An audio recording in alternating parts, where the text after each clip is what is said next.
Good evening. నమస్తే, welcome to reporters times. నేను మీ Varun.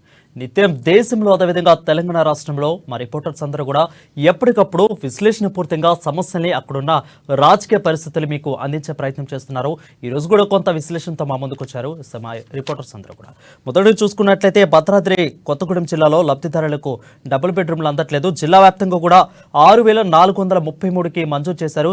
But ఇప్పుడు మాత్రం 3,090 మాత్రమే నిర్మించి అందుబాటులో ఉంచారు. సో ఇంకా రాని ఇప్పటికే వేల సంఖ్యలోనే జనాలు కూడా ఆందోళన చేస్తున్న పరిస్థితి మనకు కనిపిస్తోంది. దీని మీద పూర్తి సమాచారం మా ప్రతినిధి శ్రీనివాస్ లైవ్ లో అందుబాటులో ఉన్నారు. శ్రీనివాస్, చెప్పండి. Thank you Varun. భద్రాద్రి కొత్తగూడెం జిల్లాలో తెలంగాణ రాష్ట్ర ప్రభుత్వం ఏర్పడక ముందు ముఖ్యమంత్రిగా ఉన్న గత ముఖ్యమంత్రిగా పనిచేసినటువంటి కేసీఆర్ ఎవరైతే ఉన్నారో ఆయన డబుల్ బెడ్రూమ్లు ప్రతి ఒక్క కుటుంబానికి, పేద కుటుంబానికి అందించే విధంగా చర్యలు చేపడతాము. ప్రతి ఒక్క పేద కుటుంబానికి 2 గదుల పడక గదుల 2 గదుల ఇల్లు ఇస్తామని చెప్పేసి చెప్పడం జరిగింది. ఈ నేపథ్యంలోనే భద్రాద్రి కొత్తగూడెం జిల్లాకి ఈ యొక్క మొత్తం కూడా 5 నియోజకవర్గాలకు 6,168 ఇళ్ళు ఈ యొక్క అడ్మినిస్ట్రేషన్ అనుమతి ఇచ్చింది. కానీ ప్రభుత్వం ఆనాడు 6,443 ఇళ్లకు శాంక్షన్ చేసింది. వీటిలో పూర్తయినవి ఈ యొక్క 3,090 ఇళ్లు మాత్రమే. నిర్మాణ దశలో ఉన్నటువంటి ఇల్లులు ఏవైతే ఉన్నాయో 3,353 ఇళ్లు కాగా, లబ్ధిదారులకు జిల్లా వ్యాప్తంగా కూడా ఎంపిక అయిన వారు 2,821. ఆ ఇల్లు స్వాధీనం చేసుకున్న వారు మాత్రం 2,454 మాత్రమే. ఈ యొక్క నియోజకవర్గాల వారీగా చూసుకున్నట్లయితే కొత్తగూడెం నియోజకవర్గంలో 1,800 ఇళ్లు శాంక్షన్ కాగా, 146 ఇళ్లు మాత్రమే పూర్తి కాగా, 115 మాత్రమే ఈ యొక్క పేదలకు 2 పడక గదుల ఇళ్లు అందజేయడం జరిగింది. ఈ యొక్క ఇల్లందు నియోజకవర్గం చూసుకున్నట్టయితే 560 ఇళ్లు శాంక్షన్ అయ్యాయి. అందులో 140 మాత్రమే లబ్ధిదారులకు ఈ యొక్క పంచారు. అలాగే అశ్వారావుపేట నియోజకవర్గంలో చూసుకున్నట్టయితే 1,400 ఇళ్లు శాంక్షన్ కాగా 860 ఇళ్లు మాత్రమే పంపిణీ చేశారు. ఈ యొక్క పినపాక నియోజకవర్గంలో 1,400 ఇళ్లకు గాను ఈ యొక్క 887 మాత్రమే పూర్తి కాగా, వాటిలో కూడా 652 ఇళ్లు మాత్రమే పంపిణీ చేశారు. ఈ యొక్క భద్రాచలం నియోజకవర్గంలోని 90% గౌరారంలో పూర్తి అయినాయి. కానీ వాటిని కూడా పెండింగ్ లో పెట్టారు. ఈ యొక్క డబుల్ బెడ్రూమ్లు అనేది అసలు రూపకర్త కేసీఆర్. కానీ ఆనాడు 9.5 సంవత్సరాలు ఈ యొక్క ప్రభుత్వంలో ఉండి కూడా పూర్తి స్థాయిలో కొన్ని చోట్ల, కొన్ని నియోజకవర్గాల్లో పూర్తి స్థాయిలో నిర్మాణం పూర్తి అయినప్పటికీ కూడా వాటిని ఆ లబ్ధిదారులకు అందచేయడంలో నిర్లక్ష్యం వహించిందని చెప్పేసి కూడా ప్రజలు గత ఎన్నికల్లో జరిగినటువంటి ఎన్నికల్లో ఏదైతే ఉందో లబ్ధిదారులు తగినటువంటి గుణపాఠం కూడా చెప్పినటువంటి నేపథ్యంలో ఇప్పుడు కాంగ్రెస్ ప్రభుత్వం చేపట్టిన తర్వాత ఆ యొక్క లబ్ధిదారుల్లో ఆనందం నిండుతుంది. ఎందుకంటే గతంలో కాంగ్రెస్ ప్రభుత్వం ఉమ్మడి ఆంధ్రప్రదేశ్ గా ఉన్నప్పుడు కాంగ్రెస్ ప్రభుత్వం హయాంలో రాజశేఖర రెడ్డి, ఆనాటి ముఖ్యమంత్రి రాజశేఖర రెడ్డి ఇందిరమ్మ ఇళ్ల పేరుతోటి ప్రతి లబ్ధిదారుడికి కూడా ఆనాడు అందించడం జరిగింది. అదే ఆనందంతో ఈనాడు కాంగ్రెస్ ప్రభుత్వం వచ్చింది. ఆ ఇందిరమ్మ ఇల్లు పేరుతోటి మనకి అందుతాయని చెప్పేసి ఆనందం వ్యక్తం చేస్తున్నటువంటి నేపథ్యంలో ఈ యొక్క పూర్తయినటువంటి ఇళ్లు ఏవైతే ఉన్నాయో అవి అసాంఘిక కార్యకలాపాలకు నిలయాలుగా మారినటువంటి పరిస్థితి ఉంది నేడు. వాటిని వెంటనే అర్హులైనటువంటి పేదలకు ఈ యొక్క డబుల్ బెడ్రూమ్లు పూర్తయిన వాటిని వెంటనే తక్షణమే ఈ యొక్క అశ్వరావుపేట నియోజకవర్గంలో కొన్ని పూర్తయి ఉన్నాయి. అవి శిథిలావస్థకు చేరుతున్నాయి. వాటి చెత్త మొక్కలు పెరిగి ఆ యొక్క అసాంఘిక కార్యకలాపాలకు నిలయాలుగా మారినటువంటి నేపథ్యంలో ఈ యొక్క భద్రాచలంలో కావచ్చు, అలాగే ఇల్లందు, పినపాక నియోజకవర్గాల్లో, కొత్తగూడెం నియోజకవర్గంలో కూడా పూర్తి స్థాయిలో కంప్లీట్ అయినటువంటి వాటిని కూడా లబ్ధిదారులకు అందజేయలేనటువంటి పరిస్థితి ఉంది. తక్షణమే చర్యలు చేపట్టి ఈ యొక్క కాంగ్రెస్ ప్రభుత్వంలో లబ్ధిదారులను మళ్ళీ ఎంపిక చేయాలని చెప్పేసి కూడా కోరుతున్నటువంటి నేపథ్యం ఉంది. గత ప్రభుత్వంలో ఇల్లు పూర్తి కాకుండానే లబ్ధిదారులను ఎంపిక చేసి ఆ యొక్క అర్హులు కానటువంటి వారికి కూడా ఇళ్లు కేటాయించినటువంటి నేపథ్యం ఉందని చెప్పేసి కూడా ఆరోపణలు వినిపిస్తున్నటువంటి నేపథ్యంలో ఆనాడు లబ్ధిదారులు ఎవరినైతే ఎంపిక చేశారో ఆ యొక్క లబ్ధిదారులను కాకుండా నేడు లబ్ధిదారులను ఎంపిక చేసి వారికి అందించాలని చెప్పేసి కూడా లబ్ధిదారులు కోరుతున్నటువంటి పరిస్థితి ఉంది వరుణ్. రైట్ శ్రీనివాస్, అయితే టోటల్ గా మొత్తంగా కూడా 6,443 ఇళ్ళకి 3,090 మాత్రమే పూర్తని, అంటే మిగిలి ఉన్నాయి 3,360 ఇళ్ళు. సో వీటి మీద అధికారులు ఎప్పటికీ పూర్తవుతాయి అని చెప్తున్నారు. అదేవిధంగా కొత్తగా వచ్చిన కాంగ్రెస్ ప్రభుత్వం దీని మీద ప్రతిష్టాత్మకంగా చేపట్టి దీన్ని పూర్తి చేసే ఆలోచన ఉన్నట్టు కనిపిస్తా ఉందా శ్రీనివాస్? అంటే గతంలో ఏదైతే 9.5 సంవత్సరాలు అధికారంలో ఉన్న బిఆర్ఎస్ పార్టీ ఏదైతే ఉందో ఆ యొక్క ప్రాజెక్టు డబుల్ బెడ్రూమ్లు అంటే 2 పడక గదుల ఇల్లు రూపకల్పన చేసినటువంటి ఆనాటి బిఆర్ఎస్ ప్రభుత్వం ఈ యొక్క కాంట్రాక్టర్లకు అప్పగించి పూర్తి చేయమని చెప్పినటువంటి నేపథ్యంలో కాంట్రాక్ట్ అయిన చోట కూడా కొన్ని చోట్ల డబ్బులు ఇవ్వలేదు. కొన్ని చోట్ల పునాదుల వద్ద ఆగిపోయినాయి, కొన్ని చోట్ల లెంటల్ లెవెల్లో ఆగిపోయినాయి, కొన్ని చోట్ల మాత్రం స్లాబ్ లెవెల్కి వచ్చి ఆగిపోయినాయి. ఇలాంటి అసంపూర్తిగా నిలిచిపోయినటువంటి నిర్మాణాలు ఏవైతే ఉన్నాయో వాటికి ఆ నిధులు కేటాయించి విడుదల చేసినట్లయితే తక్షణమే పూర్తి చేయడానికి మేము సిద్ధంగా ఉన్నామని చెప్పేసి కూడా కాంట్రాక్టర్లు తెలియజేస్తున్నటువంటి పరిస్థితి ఉంది. పూర్తి చేసినటువంటి వాటిని కూడా ఆనాటి ప్రభుత్వం లబ్ధిదారులకు ఇవ్వకుండా నిర్లక్ష్యం చేసి వాటిని పక్కకు పెట్టడం జరిగింది. అవి నేడు అసాంఘిక కార్యకలాపాలకు నిలయాలుగా మారినటువంటి పరిస్థితి ఉంది. తక్షణమే వీటికి ఏవైతే అసంపూర్తిగా నిలిచిపోయినటువంటి నిర్మాణాలు ఉన్నాయో వాటికి ఈ యొక్క కాంగ్రెస్ గవర్నమెంట్ నిధులు కేటాయించి విడుదల చేసినట్లయితే ఇవి కూడా పూర్తి అయ్యేటువంటి పరిస్థితి ఉంది.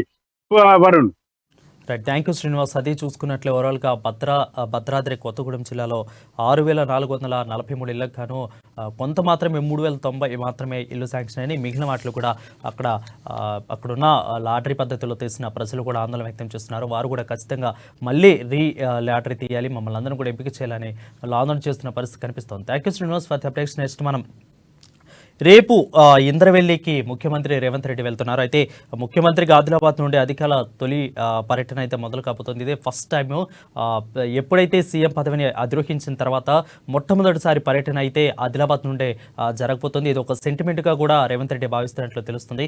సో దీనికి ఇన్ఛార్జిగా మంత్రి సీతక్కని చేశారు. అదేవిధంగా మొత్తం పనులు చూసుకోవడానికి కూడా ఆదిలాబాద్ అసెంబ్లీ కాంగ్రెస్ ఇన్ఛార్జి కంది శ్రీనివాసరెడ్డి దాదాపు 25,000 మందిని కూడా సభకు తీసుకెళ్లే ప్రయత్నం చేస్తున్నారు. అక్కడ ఉన్న అంతర్గత పనులు కూడా మొత్తం చూసుకునే ప్రయత్నం చేస్తున్నారు. సో ఏ విధంగా ఉండబోతుంది, ఎవరెవరు ముఖ్య అతిథులు రాబోతున్నారు, దీని పూర్తి డీటెయిల్స్ మా ప్రతినిధి హరీష్ లైవ్ అందిస్తారు. హరీష్, చెప్పండి. రైట్ వరుణ్, రేపు ఇంద్రవెల్లికి సీఎం రేవంత్ రెడ్డి వెళ్లనున్న నేపథ్యం కావచ్చు, పెద్ద ఎత్తున భారీ బహిరంగ సభ ఏదైతే తెలంగాణ ఏర్పాటు తర్వాత సీఎం హోదాలో రేపు ఇంద్రవెల్లిలో సభ నిర్వహిస్తున్నారు. అక్కడ ఏదైతే ఇప్పటికే దానికి సంబంధించిన ఏర్పాట్లు కావచ్చు పూర్తి స్థాయిలో ఇప్పటికే కంప్లీట్ అయ్యాయని చెప్పొచ్చు. ఇక రేపు ఏదైతే సీఎం ఇంద్రవెల్లి నుంచి అలాగే నాగోబా జాతరకు సంబంధించి కూడా అక్కడ నాగోబాను దర్శించుకునే క్రమం కనిపిస్తుంది. ఇక అయితే గత 2021లో పిసిసి అధ్యక్షుడిగా సీఎం ఏదైతే ఇప్పుడు కొనసాగుతున్న సీఎం రేవంత్ రెడ్డి అప్పుడు మొట్టమొదటిసారిగా కాంగ్రెస్ పార్టీ అక్కడ పెద్ద ఎత్తున సభను నిర్వహించారు. పిసిసి హోదాలో మొట్టమొదటిసారిగా అక్కడ లంబాడ గిరిజనుల సంబంధించి కూడా అక్కడ పోరాట సంబంధించిన సభను ఏర్పాటు చేసిన క్రమం కావచ్చు. ఇప్పుడు మరోసారి తెలంగాణ పునర్నిర్మాణ సభ పేరుతో కూడా రేపు భారీ బహిరంగ సభ ఉంటుంది. ఇక మొత్తంగా ఆదిలాబాద్ నియోజకవర్గానికి సంబంధించి కూడా రేపు అనేక సంక్షేమ కార్యక్రమాలకు సంబంధించి శంకుస్థాపనలు కావచ్చు, కార్యక్రమాలకు సంబంధించిన అభివృద్ధి కార్యక్రమాలు కావచ్చు రేపు సీఎం రేవంత్ రెడ్డి ప్రారంభిస్తున్న నేపథ్యం ఆయన రేపు ఏదైతే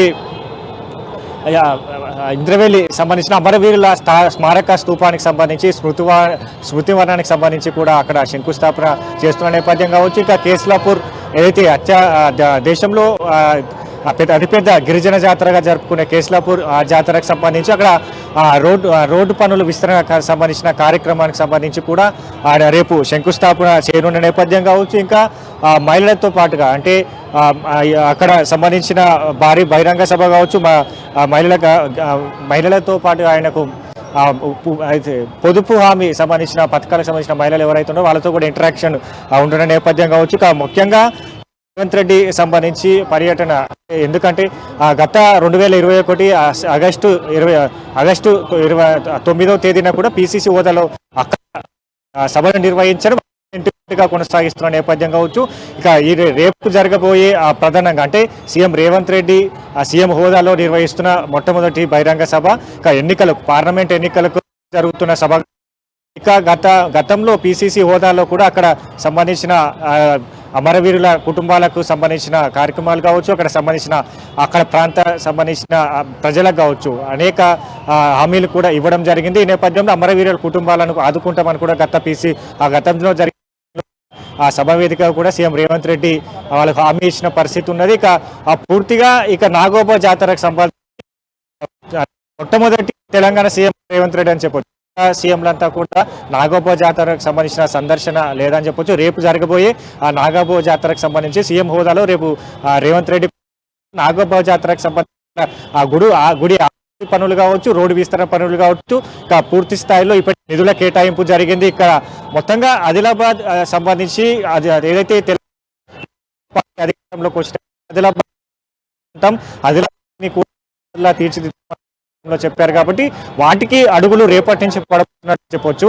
దానికి సంబంధించి రోడ్డు కావచ్చు, ఏదైతే ఆదుకునే కావచ్చు. మరోవైపు సంబంధించి కాంగ్రెస్ పార్టీ 6 గ్యారంటీల హామీలు ఇచ్చింది కాబట్టి ఇప్పటికే 2 గ్యారంటీలను పోయే సభా వేదిక కూడా మరో 2 డిక్లరేషన్ ఏదైతే గ్యారంటీ హామీలను కూడా రేపు అనౌన్స్ చేసే పరిస్థితి ఉంది. రేపు 2200 ఉచిత విద్యుత్, అలాగే మహిళలకు సంబంధించి 500 గ్యాస్ సిలిండర్ 500 గ్యాస్ సిలిండర్ ధర నిర్ణయిస్తూ కూడా మహాలక్ష్మి పథకాన్ని తీసుకొచ్చారు. రేపు 2 పథకాలకు సంబంధించి కూడా భారీ బహిరంగ సభ వేదిక కూడా తెలంగాణ ప్రజలకు రేపు కాంగ్రెస్ పార్టీ సీఎం రేవంత్ రెడ్డి 2 గ్యారంటీలను కూడా అమలు చేసే పరిస్థితి కనిపిస్తుంది. మొత్తంగా ఇంద్రవెల్లి సభ సంబంధించి కూడా ఇప్పటికే రాష్ట్రం అంతా కూడా ఇంద్రవెల్లి వైపు చూస్తున్న నేపథ్యం కావచ్చు. ఎందుకంటే మొదటిసారిగా జరుగుతున్న సభ, అలాగే పార్లమెంట్ ఎన్నికల ముందుకు జరుగుతున్న సభ కావచ్చు. పెద్ద ఎత్తున రేపు ఎన్నికల శంఖారావానికి సంబంధించి కాంగ్రెస్ పార్టీ ఇదే సభా వేదిక కూడా పూరించబోతుంది. దానికి సంబంధించిన సమీకరణలు కావచ్చు, కార్యకర్తల సమీకరణలు కావచ్చు, పూర్తి స్థాయిలో ఆదిలాబాద్ సంబంధించి అక్కడ ఉత్తర తెలంగాణకు సంబంధించి కాంగ్రెస్ పార్టీ అక్కడ పార్టీ బలోపేతం కావచ్చు. ఇప్పుడు ఎన్నికలకు ఏ విధంగా వెళ్ళాలని పైన కూడా పూర్తిగా కసరత్తు జరుగుతుంది. కాబట్టి రేపు ఇంద్రవెల్లి సభా వేదిక కూడా ఎన్నికల శంఖారావాన్ని పూరించనున్నారు Varun. Right, thank you Harish for the updates. అది చూసుకున్నట్లు ఓవరాల్గా సెంటిమెంట్గా ముఖ్యమంత్రి రేవంత్ రెడ్డి యొక్క రేపు ఇంద్రవెల్లి సభ ఉండబోతుంది. దాదాపు ఎంతో ప్రతిష్టాత్మకంగా దీన్ని నిర్వహించబోతున్నారు. స్మృతివనం సంపాలనకు శంకుస్థాపన, అదేవిధంగా నాగోబా ఆలయాన్ని దర్శించనున్నారు ముఖ్యమంత్రి. రేపు సభ ఏ విధంగా ఉండబోతుంది, ఏమేమి మాట్లాడుతున్నారు, అదేవిధంగా ప్రజలకు ఎలాంటి సంక్షేమ పథకాలు ఇస్తారు అనేది ఒక ఆసక్తికరంగా ఉత్కంఠ రేపుతున్న సభగా రేపు చెప్పవచ్చు. సో సీఎం పదవిని అధిరోహించిన తర్వాత మొట్టమొదటి పర్యటన సభగా దీన్ని మనం చెప్పుకున్నాం. చూద్దాం రేపు ఏ విధంగా ఉండబోతుందో. నెక్స్ట్ మనం మహబూబ్ నగర్ వెళ్దాం. మహబూబ్ నగర్లో మా ప్రతినిధి ప్రదీప్ లైవ్లో అందుబాటులో ఉన్నారు. సో జోగులాంబ గద్వాల్ జిల్లాలో మిరప రైతులు కష్టాలు అయితే తప్పట్లేదని అయితే తెలుస్తోంది. సో గతేడాది కంటే సగానికి ధరలు అయితే పూర్తిగా తగ్గిపోయినాయి.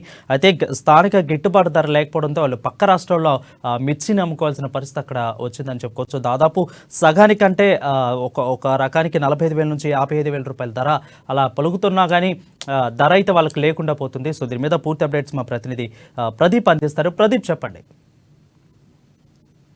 Thank you Varun. ఏదైతే ఆరుగాలం కష్టపడ్డ రైతన్నకు కన్నీళ్లే మిగిలాయని చెప్పొచ్చు. ఏదైతే గద్వాల జిల్లా, ఉమ్మడి పాలమూరు జిల్లా వ్యాప్తంగా మిర్చి రైతు ఈసారి కళ్ళ నుంచి నీళ్లు తీస్తున్నారని చెప్పొచ్చు. ఏదైతే పెట్టుబడులు అధికంగా కావడంతో ధరలు ఆ స్థాయిలో లేకపోవడంతో పండించిన పంటంతా రైతులు పంట పొలాల్లో పెట్టుకొని వేచి చూస్తున్నటువంటి పరిస్థితి ఉంది. మరోవైపు అధికారులు కానీ ఇటు ప్రజాప్రతినిధులు కానీ పట్టించుకోకపోవడంతో ఏదైతే మిర్చి రైతన్న కంటనీరు వెళ్లిబుస్తున్నటువంటి పరిస్థితి ఉంది. ఏదైతే మొత్తం ఉమ్మడి పాలమూరు జిల్లా వ్యాప్తనే గద్వాల్లో 1,705 ఎకరాలు ఈసారి మిర్చి పంట సాగు చేశారు. వివిధ రకాలకు సంబంధించి మిర్చి పంటకు గతంలో క్వింటాలకు 45,000 నుంచి 52,000 పలికింది. ఈసారి కనీసం 20,000 వచ్చే కూడా, క్వింటాలకు 20,000 వచ్చే పరిస్థితి కూడా లేదంటూ రైతన్న వాపోతున్నటువంటి పరిస్థితి ఉంది. మరోవైపు దళారుల సంఖ్య కూడా ఎక్కువ కావడంతో ఎవరిని నమ్మాలో ఎవరిని నమ్మొద్దు అన్న పరిస్థితిలో అయితే మిర్చి రైతన్న కొట్టుమిట్టాడుతున్నటువంటి పరిస్థితి ఉంది.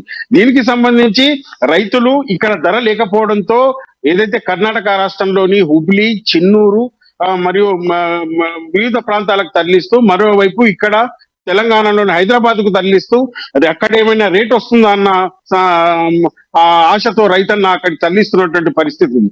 మరోవైపు గతంతో పోలిస్తే మిర్చి రైతన్నకు ఈసారి సగానికి ధరలు పడిపోవడంతో కూడా మిర్చి రైతులు ఏం చేయాలో పాలుపోని పరిస్థితి ఉంది. గత సంవత్సరం అధిక లాభాలు రావడంతో అదే స్థాయిలో ఈసారి గతంలో కంటే దాదాపు 400 నుంచి 500 ఎకరాలు మిర్చి రైతు సాగు చేసినప్పటికీ ఈసారి ధర లేకపోవడంతో మరోవైపు ఏదైతే దళారు దోచుకునే పరిస్థితి ఎక్కువ కావడంతో కూడా రైతుకు సరైన మద్దతు ధర లభించలేదంటూ కూడా మనం చెప్పొచ్చు. దీనికి సంబంధించి అధికారులకు విన్నవించినా కానీ అధికారులు చేతులెత్తిన పరిస్థితి అయితే ఉంది. ఏం చేయాలో పాలుపోని స్థితిలో కూడా రైతన్న కొట్టుమిట్టాడుతున్న పరిస్థితి. మరోవైపు కూళ్ళు, తర్వాత పెట్టుబడి, తర్వాత మిర్చి సంబంధించి ఏదైతే మందులు కానీ స్ప్రేలు కానీ అధికం కావడంతో కుటుంబ సభ్యులు ఏదైతే ఉద్యోగస్తులు కుటుంబంలో ఉద్యోగం చేసేవారు కూడా సెలవు పెట్టి ఇక్కడ వ్యవసాయం చేసిన నేపథ్యంలో కూడా ధరలు లేకపోవడంతో రైతన్న దిక్కుతోచని పరిస్థితిలో కొట్టుమిట్టాడుతున్నాడు కూడా మనం చెప్పొచ్చు. అయితే రైతులు ఇప్పుడు ప్రజెంట్ ఏమి కోరుకుంటున్నారు, అదేవిధంగా పార్లమెంట్ ఎన్నికలు వస్తున్నాయి కాబట్టి వీళ్ళ కష్టాలు కొంత తీరే అవకాశాలు అధికారులు కల్పిస్తారనుకోవచ్చు. ఏదైతే మార్కెట్ లో ప్రధానంగా మిర్చి రైతుకు సంబంధించి దళారుల వ్యవస్థ ఎక్కువ కావడంతో ఇటువంటి దళారులందరూ వ్యాపారస్తులతో కుమ్ముక్కై ధరను కొంత నియంత్రించిన నేపథ్యం అయితే కనిపిస్తా ఉంది మనకు. ప్రాథమికంగా రైతులు కూడా ఏదైతే ప్రభుత్వము దీనిపై సత్వరమైన చర్యలు తీసుకోవాలి, తమకు ఏదైతే గిట్టుబాటు ధర కల్పించాలంటూ ఒకవైపు చెప్తున్నా కానీ ప్రభుత్వం అటు అధికారులు కానీ ఇటు ప్రభుత్వం కానీ ప్రజాప్రతినిధులు కానీ పట్టించుకున్న పరిస్థితి. మరోవైపు గతంలో కంటే 400 నుంచి 500 ఎకరాలు గత సంవత్సరం పంటకు రేటు రావడంతో 400 నుంచి 500 ఎకరాలు కూడా సాగు చేసిన నేపథ్యంలో ఈసారి మిర్చి విపరీతంగా పండిందని కూడా చెప్పొచ్చు. దీనికి సంబంధించి ఈ విపరీతంగా మిర్చి పండడంతో గతంలో 42 నుంచి 52,000, 45,000 నుంచి 52,000 వరకు పలికిన మిర్చి ధర ఈసారి క్వాలిటీ ఏదైతే టాప్ స్థాయి మిర్చికి కూడా 20,000 పలకనటువంటి పరిస్థితి ఉంది. మరోవైపు ఈసారి 13 నుంచి 14,000 మిర్చి ధర రావడంతో రైతులు పెట్టిన పెట్టుబడి కూడా వెళ్ళదంటూ కూడా చెప్తున్న నేపథ్యంలో ఏం చేయాలో పాలుపోని స్థితిలో అయితే రైతులు వ్యక్తం చేస్తున్నటువంటి పరిస్థితి. దీనికి సంబంధించి మార్కెటింగ్ శాఖ కానీ అటు ప్రభుత్వం కానీ ఇటు కలెక్టర్ స్థాయి అధికారులు కానీ పట్టించుకోకపోవడంతో దిక్కుతోచిన స్థితిలో రైతులు ఏదైతే కొట్టుమిట్టాడుతున్నటువంటి పరిస్థితి ఉంది. మరోవైపు ప్రభుత్వం అధికారులు సత్వరమే స్పందించి తమకు మద్దతు ధర తర్వాత తమకు కల్పించాలంటూ కూడా వాళ్ళు ఆశాభావం వ్యక్తం చేస్తున్నారు. మరోవైపు ఇట్లే కొనసాగితే తాము రాబోయే సీజన్ లో కూడా మిర్చి పండించలేని పరిస్థితిలో కూడా ఉన్నామంటూ కూడా రైతులు ఆవేదన వ్యక్తం చేస్తున్నటువంటి పరిస్థితి ఉంది.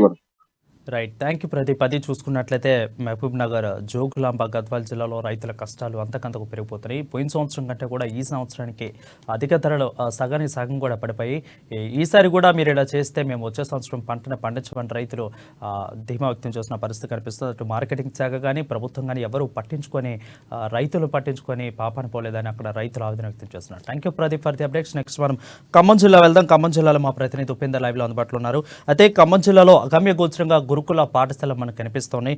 సెప్టెంబర్ నెల నుంచి కూడా పెండింగ్లో డైట్ ఛార్జీలు ఉన్నట్లు మనకు తెలుస్తోంది. మెనూ నిర్వహణలో భారీగా అక్రమాలు జరుగుతున్నట్లు ఆరోపణలు వచ్చినాయి. ఇవన్నీ కూడా ఎలాగంటే ఇప్పుడు అద్దె భవనాల్లోనే కొనసాగుతున్నాయి. బట్ ఈ గురుకుల పాఠశాలన్నీ కూడా ఒకప్పుడున్న ఆర్ఎస్ ప్రవీణ్ కుమార్ హయాంలోనే వచ్చినట్లు మనకు తెలుస్తోంది. సో చాలా అంటే చాలాగా దయనీయ పరిస్థితుల్లోనే ఖాళీ చేయాలంటూ ప్రిన్సిపల్ని కూడా అక్కడ ఉన్న ఓనర్లు ఒత్తిడి తెస్తున్న పరిస్థితి అక్కడ కనిపిస్తుంది. మీద పూర్తి అప్డేట్స్ మా ప్రతినిధి ఉపేందర్ లైవ్లో అందుబాటులో ఉన్నారు. ఉపేందర్, చెప్పండి, ఎందుకు ఇంత దీన స్థితికి గురుకుల పాఠశాల రావడానికి గల కారణాలు ఏంటి అసలు? వరుణ్, ఖమ్మం జిల్లాకు సంబంధించినటువంటి గురుకులాలు, సంక్షేమ హాస్టల్స్, కస్తూరిబా పాఠశాలల పరిస్థితి ఎక్కడ వేసిన గొంగలు అక్కడే ఉన్నట్లుగా తయారైంది. గత ప్రభుత్వం, బీఆర్ఎస్ ప్రభుత్వం సెప్టెంబర్, అక్టోబర్ నెలల నుంచి మొదలుకొని ప్రస్తుతం జనవరి మంత్ ఎండింగ్ వరకు కూడా ఆయా గురుకుల పాఠశాలలు, వసతి గృహాలకు సంబంధించినటువంటి విద్యార్థుల సంక్షేమం పట్ల కూడా ఏమాత్రం కూడా దృష్టి సారించినట్టుగా మనకు స్పష్టంగా తెలుస్తుంది. అంటే గత సెప్టెంబర్ నెలల నుంచి ఇప్పటి వరకు కూడా విద్యార్థులకు డైట్ ఛార్జీలు ఇవ్వకోకుండా ఎటువంటి మెను అమలవుతుందని చెప్పేసి పరిశీలించుకోకుండా కాంట్రాక్టర్లకు సంబంధించినటువంటి కనుసైగల్లో ప్రధానమైన అధికారులు కాంట్రాక్టర్ అందరూ కలిసి విద్యార్థుల్ని తీవ్రమైనటువంటి మెను దోపిడీ చేస్తున్నట్టుగా మనకు స్పష్టంగా తెలుస్తుంది. అంటే ఖమ్మం జిల్లాలో దాదాపు 25,000 మంది పైగా అటు ఎస్సీ, ఎస్టీ, బీసీ, మైనారిటీ గురుకులాలకు చెందినటువంటి ఎవరైతే ఉన్నారో ఈ వెల్ఫేర్ డిపార్ట్మెంట్స్ వాళ్ళకి చెందినటువంటి వాళ్ళందరూ కూడా ఖమ్మం జిల్లాలో ఉన్నటువంటి ప్రధానమైనటువంటి విద్యార్థుల అభ్యున్నతి కోసం, విద్యార్థుల సంక్షేమం కోసం దృష్టి సారించాల్సిన వాళ్ళు కొంత తాత్సారం చేస్తున్నట్టుగా మనకు స్పష్టంగా తెలుస్తుంది. ఇదే నేపథ్యంలో ఖమ్మం జిల్లాలో ఉన్నటువంటి అన్ని గురుకుల పాఠశాల నిర్వహణలో భాగంగా ఉన్నటువంటి ఎవరైతే శానిటేషన్ ఇన్స్పెక్టర్స్ తో పాటు శానిటేషన్ కాంట్రాక్టర్స్ ఉన్నారో ఈ కాంట్రాక్టర్స్ ఒక్కొక్క గురుకులానికి 4 చొప్పున ఎంప్లాయీస్ ని పెట్టి నడిపించాల్సినటువంటి వీళ్ళు కేవలం ఒక్కరితో ఇద్దరితో అక్కడ ఉన్న శానిటైజేషన్ వరకు నిర్వహిస్తున్నట్టుగా మనకు తెలుస్తుంది. దాదాపు ఈ పేరుతోటి ఒక్కొక్క గురుకులానికి 40,000 రూపాయల చొప్పున విడుదలవుతున్నటువంటి ఈ డబ్బులన్నిటి కూడా పూర్తిస్థాయిలో ఆ నిధులన్నిటి కూడా కాజేస్తున్నట్టుగా అటు అధికారులు ప్రధానమైనటువంటి కాంట్రాక్టర్ అందరూ కలిసి కుమ్మక్క అవుతున్నట్టుగా స్పష్టంగా తెలుస్తుంది.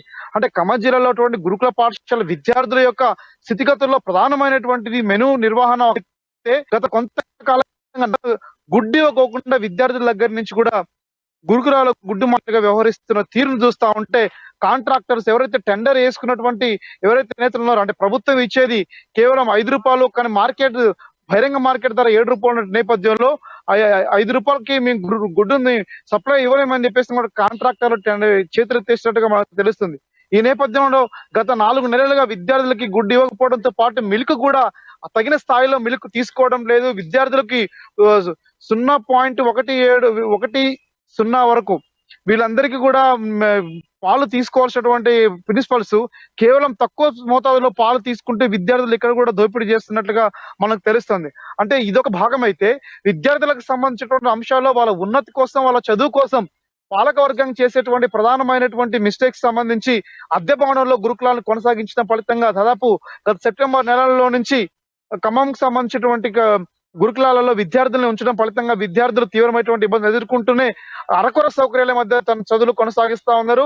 ఇదే నేపథ్యంలో ఫీజు సరైన సమయంలో అద్దెలు చెల్లించకపోవడంతో గురుకుల పాఠశాల బిల్డింగ్ ఎవరైతే ప్రైవేట్ బిల్డింగ్ ఓనర్ ఉన్నారో ఆ బిల్డింగ్ ఓనర్ కూడా ఖాళీ చేయాలని చెప్పేసి ఒత్తిడి చేస్తూ కొన్ని సందర్భంలో కూడా ఎంప్లాయీస్ ని అక్కడ ఉన్నటువంటి ప్రిన్సిపల్స్ కూడా ఇబ్బంది పెడుతున్నట్టుగా మనకు స్పష్టంగా తెలుస్తుంది. అంటే ఇదే నేపథ్యంలో చాలా చోట్ల శిథిలావస్థ ఉన్న బిల్డింగ్స్ తో పాటు ఇంటిగ్రేటెడ్ హాస్టల్స్ రాబోతామని చెప్పేసి ఇటీవల కాలంలో రేవంత్ రెడ్డి ప్రకటించిన అంశాలు ఇవన్నీ కొంత ఆశ చిగురించినప్పటికీ కానీ ఈ గురుకులాలు ప్రస్తుతం గత 5 నెలలుగా ఈ రకమైన సమస్యను ఎదుర్కొంటూ తీవ్రమైనటువంటి అవస్థలు పడతా ఉన్నారు.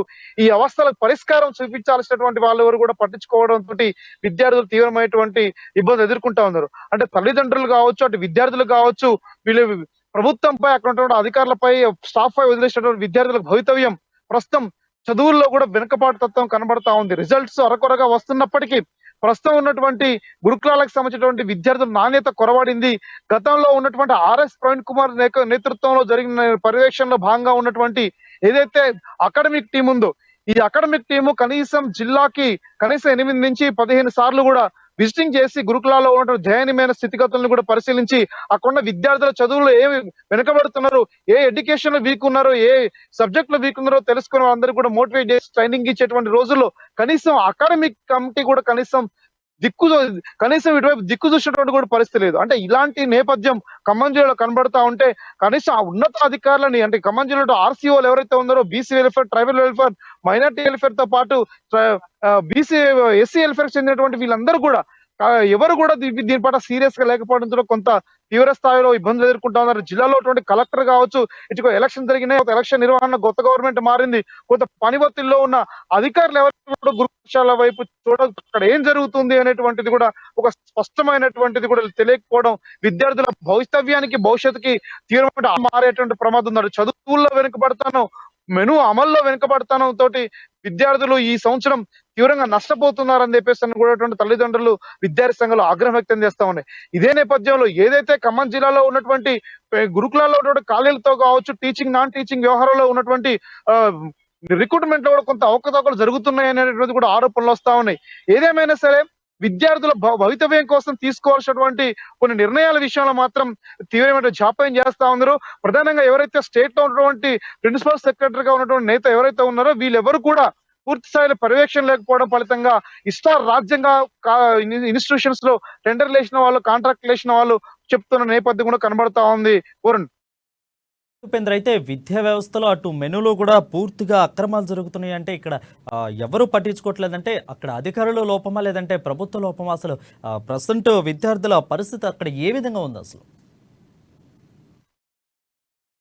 ఎస్ వరుణ్, ఇక్కడ లోపాలకు సంబంధించి లోపాలు చేసేవాళ్ళు చేస్తూనే ఉంటారు, కానీ సరిచేయాల్సినటువంటి అధికారులు ఎవరు కూడా సరిచేయకపోవడంతో నిమ్మకు నీరెత్తినట్లుగా వ్యవహరించడంతో కొంత ఇబ్బందికరమైనటువంటి వాతావరణం నెలకొంది. అంటే ప్రధానంగా గురుకుల పాఠశాలలో విద్యార్థులకి ప్రస్తుతం ఫ్రూట్స్, ఎగ్స్ ఇవ్వకపోవడం, మెనూ సక్రమంగా అమలు చేయలేకపోవడం, మెనూ బూస్ట్ ఇట్లాంటి ఇవ్వకపోవడం, అదనంగా ఇచ్చేటువంటి ఏదైతే కాస్మోటిక్ ఛార్జీలు ఉన్నాయో కాస్మోటిక్ ఛార్జీల లాగానే కొంత గొర్రెతో ఒక బెత్తడం సామెతలాగా కొద్దిగా ఇవ్వడం ఫలితం కూడా కొంత తీవ్రమైన ఇబ్బంది జరుగుతా ఉన్నారు. గతంలో 8th నుంచి +2 +3 వరకు కూడా విద్యార్థులందరికీ శానిటరీ నాప్కిన్స్ కోసం కూడా అదనంగా ఇచ్చేవాళ్ళు. కానీ ప్రస్తుతం ఉన్నటువంటి ధరలతోటి ఆ నాప్కిన్స్ కూడా విద్యార్థులు స్వతహా కొనుక్కోవడం ఇంత భారంగా మారుతా ఉంది. అటు ఎయిర్ కటింగ్ కోసం కూడా ఇచ్చేటువంటి అటు సోపులకి ఇచ్చే సోప్స్ అన్ని కూడా పెండింగ్ లో ఉండడం ఫలితంగా మొత్తానికి గురుకుల పాఠశాల యొక్క స్థితిగతిని మాత్రం ప్రస్తుతం ఉన్నటువంటి నేపథ్యంలో ఎవరు అంచనా లేరు. కానీ ప్రస్తుతం ఎడ్యుకేషన్ మినిస్టర్ వ్యవస్థలో కావచ్చు, ప్రధానంగా గురుకుల వ్యవస్థలో కావచ్చు, సక్రమైనటువంటి దృష్టి సారించి ప్రధానంగా కాన్సన్ట్రేషన్ చేయాల్సిన అవసరం ఉంది. ఈ గురుకులాలకు సంబంధించి అటు ప్రధానమైన వెల్ఫేర్ హాస్టల్స్ లో ఉన్నటువంటి సమస్యలతో పాటు అటు కస్తూరిబా గాంధీ విద్యాలయాల్లో కూడా ఆ రకమైనటువంటి మెనూ ఇంప్లిమెంటేషన్ అనే అంశాల గురించి తీవ్ర స్థాయిలో అక్కడ జరగట్లేదు. అక్కడ తీవ్రమైన అన్యాయం విద్యార్థులకు జరుగుతా ఉందనేటువంటి కూడా ఆరోపణలు వస్తా ఉన్నాయి. ఏదేమైనా సరే ఇప్పటికే విద్యార్థి సంఘాలు చెప్తా ఉన్నాయి, గురుకుల విద్యార్థులకు సక్రమైన మెనుతో పాటు విద్యా వ్యవస్థను అందించాలి. మెరిట్ విద్యార్థులు, గ్రామీణ ప్రాంతాల్లో ఉన్నటువంటి మెరిట్ విద్యార్థులు అందరూ కలిసి అక్కడ చదువుతా ఉన్నారు. మెరిట్ విద్యార్థి సరైన విద్యను అందించకపోతే రానున్నటువంటి ఏదైతే ఏ లక్ష్యంతో గురుకుల పాఠశాల ఏర్పాటు చేశారో ఆ ప్రతిష్టాత్మకమైనటువంటి నిర్ణయానికి వ్యతిరేకంగా అనుగుణంగా ఈ రోజు ఆ రకమైనటువంటి కార్యాచరణ ఉండకపోవడం ఫలితంగా జిల్లాలో విద్యార్థులు తీవ్రంగా నష్టపోయిన అవకాశం ఉంది. అని ఇప్పటికైనా సరే కాంగ్రెస్ గవర్నమెంట్ మీద నమ్మకంతో ప్రజానీకం ఏదైతే ఆశతో ఎన్నుకున్నారో ప్రిన్సిపల్స్ తో పాటు ఉన్నతాధికారుల లక్ష్యంతో పాటు సరైనటువంటి మెను అంటే మెనుతో పాటు విద్యార్థులు పెంచి మెనును అమలు చేసే విధంగా కూడా ఆ రకంగా చర్యలు చేయకపోతే మాత్రం రానున్న రోజుల్లో గురుకుల పాఠశాలలు ప్రస్తుతం ప్రభుత్వ పాఠశాలలు వసతి గృహాల పరిస్థితి కూడా వచ్చే గురుకుల అవకాశం ఉంది. అక్కడ కేవలం విద్యా వ్యవస్థ అంటే ప్రధానంగా రేపు ఇంటర్మీడియట్ ఎడ్యుకేషన్ సెప్టెంబర్ లో ప్రారంభమవుతున్న మార్చిలో ఎగ్జామినేషన్ ప్రారంభం కాబోతున్న నేపథ్యంలో అక్కడ ఉన్నటువంటి ప్రధాన ఎగ్జామినేషన్ నిర్వహణ కూడా కొంత ఆటంకంగా మారే విద్యార్థులు కనబడతా ఉంది. ఒక పూర్తి సిలబస్ వాళ్ళ గ్రోత్ పెంచేందుకు కోసం కూడా ఆ కమిటీ ఆ రకంగా చేయకపోవడం, అక్కడ ప్రస్తుతం ఉన్నటువంటి అధ్యాపకులందరికీ కూడా క్వార్టర్స్ లేకపోవడం, అక్కడ పర్యవేక్షణ కొంత లోపంగా కనబడతా ఉంది. ఒక కంప్యూటర్ సక్రమంగా పనిచేయకపోవడం, ఇవన్నీ గురుకుల పాఠశాలలో ఉంది. అక్కడ ఎవరిని కూడా విజిట్ చేసే అవకాశం లేదు. కేవలం అధికారులకు మాత్రమే ఉన్నటువంటి నేపథ్యంలో అధికారులు కూడా నిర్లక్ష్యం ఫలితంగా విద్యార్థుల యొక్క కష్ట సుఖాలని పాలు పంచుకునేటువంటి ఒక్క ఆఫీసర్ కూడా లేకపోవడంతో జిల్లా పరిస్థితి చాలా దారుణంగా ఉందని కూడా చెప్పుకోవచ్చు. ఇకనైనా గాడిలో పెట్టాలని చెప్పేసి కూడా విద్యార్థి సంఘాలు ప్రధానంగా SFI, PDSU, AISF విద్యార్థి సంఘాలు డిమాండ్ చేస్తా ఉన్నాయి. లేని పక్షంలో గురుకుల పాఠశాల యొక్క స్థితిగతుల్ని సక్రమంగా నెరవేర్చేటువంటి అధికారులపై కూడా చర్యలు తీసుకోవాలని చెప్పేసి కూడా అంటా ఉన్నారు. అలాగే గురుకులాల్లో రిక్రూట్మెంట్ పైన విచారణ జరిపించాలనే డిమాండ్ తో పాటు అదనంగా ఈ మెను నిర్వహణతో పాటు కాంట్రాక్టర్స్ ఈ ఏదైతే నెలవారీగా శానిటైజేషన్ విషయంలో జరుగుతున్న అక్రమాలను కూడా నియంత్రించేందుకోసం కూడా చర్యలు చేపట్టాలని చెప్పేసి అని విద్యార్థి సంఘాలు డిమాండ్ చేస్తేనే లేని పక్షంలో ఆందోళనకు సిద్ధమవుతాను కూడా ఇప్పటికే ప్రకటిస్తున్న నేపథ్యం కనబడతా ఉంది. ఓవరాల్ గా చూసుకుంటే గురుకుల వ్యవస్థని RS ప్రవీణ్ కుమార్ ఉన్నట్టు కాలంలో నడిపే విధంగా అంతకు మించి నడిపే విధంగా కూడా చర్యలు చేపట్టకపోతే గురుకుల పాఠశాల విద్యార్థుల యొక్క భవితవ్యం అగమ్యగోచరంగా మారుతుందనేటువంటి అంశం కూడా చాలా స్పష్టంగా చెప్పుకోవచ్చు. Varun. Right, thank you Upender for the updates. అదే చూసుకున్నట్లయితే ఖమ్మం జిల్లాలో అగమ్యగోచరంగా గురుకుల పాఠశాలలు కనిపిస్తూ ఉన్నాయి. మెనూలో కూడా అదేవిధంగా విద్యా వ్యవస్థలో పూర్తిగా కూడా అక్రమాలకు పాల్పడుతున్న పరిస్థితి మనం చూస్తూనే ఉన్నాము. అక్కడున్న విద్యార్థుల పరిస్థితి ఏమవుతుందని తల్లిదండ్రులు అగమ్యగోచరంగా వాళ్ళు ఉన్నట్లు మనకు తెలుస్తుంది. Thank you Upender for the updates. Next మనం మెదక్ డిస్టిక్ వెళ్దాం. మెదక్లో కొన్ని రోజుల నుంచి చూస్తూనే ఉన్నాం మనం మున్సిపల్ చైర్పర్సన్లపై అవిశ్వాస తీర్మానమే ఇప్పుడు ఎక్కువ అవుతున్నాయి మన తెలంగాణ రాష్ట్రంలో. సో అదేవిధంగా ఈరోజు రేపు నారాయణఖేడ్ మున్సిపల్ చైర్మన్ అవిశ్వాస తీర్మానాన్ని ప్రవేశపెట్టబోతున్నారు. అవిశ్వాసంపై రేపు కౌన్సిల్ సమావేశం జరగబోతుంది. ఓటింగ్ నిర్వహించనున్నారు కౌన్సిల్ యొక్క అధికారి. సో దీని మీద పూర్తి అప్డేట్స్ మా ప్రతినిధి సునీల్ లైవ్ లో అందుబాటులో ఉన్నారు. సునీల్, చెప్పండి. జిల్లాలోని నారాయణఖేడ్ మున్సిపాలిటీకి సంబంధించినటువంటి అవిశ్వాస తీర్మానంపై ఓటింగ్ జరగబోతుందని చెప్పవచ్చు. అయితే ఇందుకు సంబంధించి ఏర్పాట్లను ఇప్పటికే పూర్తి చేసినట్లు వెల్లడించారు నారాయణఖేడ్ ఆర్డీఓ వెంకటేశం. అయితే అక్కడ నారాయణఖేడ్ మున్సిపాలిటీలో గత బీఆర్ఎస్ ప్రభుత్వ హయాంలో జరిగినటువంటి కౌన్సిలర్ల ఎన్నికల్లో మొత్తం 15 కౌన్సిలర్ స్థానాలు ఉండగా అందులో 8ని కాంగ్రెస్ గెలుచుకుంది. 8 స్థానాలను 7 అప్పటి బీఆర్ఎస్ పార్టీ కౌన్సిలర్ గెలుపొందారు. అయినప్పటికీ కూడా సంఖ్యాబలం ఒక దశలో చూసుకున్నట్లయితే ఒక సభ్యుడు ఎక్కువగా కాంగ్రెస్ పార్టీ గెలిచినప్పటికీ ఎక్స్ అఫీషియల్ ఓట్ల ద్వారా చైర్మన్ పీఠాన్ని కైవసం చేసుకున్నారు అప్పటి బీఆర్ఎస్ పార్టీ నేతలు.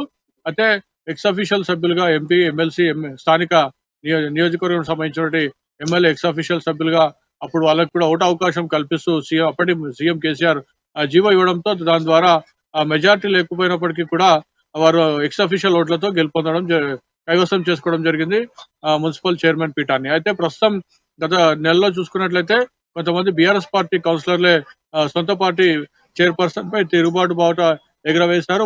వారితో కాంగ్రెస్ పార్టీ కౌన్సిలర్ తో కలిసి కూడా అవిశ్వాస తీర్మానం నోటీసు ఇప్పటికే అందించడం జరిగింది. కొంతమంది కౌన్సిలర్లు కాంగ్రెస్ పార్టీలో చేరడం జరిగింది. అయితే వాటన్నిటిపై కూడా అధికారులు సమగ్రంగా విచారణ జరిపారు. అయితే రేపు ఉదయం 11 గంటలకు నారాయణఖేడ్ లోని మున్సిపల్ కార్యాలయంలో చైర్మన్ అవిశ్వాస తీర్మానంపై సంబంధించి రేపు ఓటింగ్ జరగబోతోంది. అయితే ఎక్స్ అఫీషియల్ సభ్యులుగా మళ్ళీ అవకాశం కల్పిస్తున్నారు. అయితే ఇందులో మనం చూసుకున్నట్లయితే ప్రస్తుతం నారాయణఖేడ్ లో కాంగ్రెస్ పార్టీ ఎమ్మెల్యే అభ్యర్థిగా డాక్టర్ సంజీవ్ రెడ్డి గెలుపొందిన నేపథ్యంలో ప్రస్తుతానికి కాంగ్రెస్ పార్టీకి 8 సభ్యులు ఉన్నారు. ఎక్స్ అఫీషియల్ ఓటుగా ఎమ్మెల్యే, అదేవిధంగా ఎమ్మెల్సీ జీవన్ రెడ్డి కూడా ఓటు హక్కును X official vote వేయబోతున్నారు.